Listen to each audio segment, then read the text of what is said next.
आप देख रहे हैं प्राइम न्यूज और मैं हूं जरीना सियालवी। शामिल करते हैं आज की ताजा खबरें।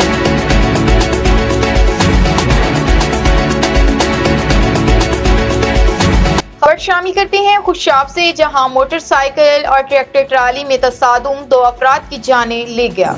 हादसा मोहम्मदी कॉलोनी मुजफ्फरगढ़ रोड पर पेश आया। खुशाब हादसा में 3 बच्चे जख्मी जबकि 2 अफराद मौका पर जाँ बहक हो गए।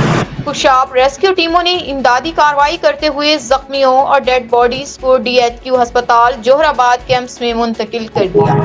जराये के मुताबिक हादसा लापरवाही के सबब पेश आया। जख्मियों और जाँ बहक होने वालों का ताल्लुक मोहम्मदी कॉलोनी मुजफ्फरगढ़ रोड से बताया जाता है। जाँ बहक होने वालों में 13 साला मोहम्मद इब्राहिम और 48 साला मजहर इकबाल, जबकि जख्मियों में 9 साला मोहम्मद अजीम, 8 साला मोहम्मद इनाम, 14 साला अली शामिल।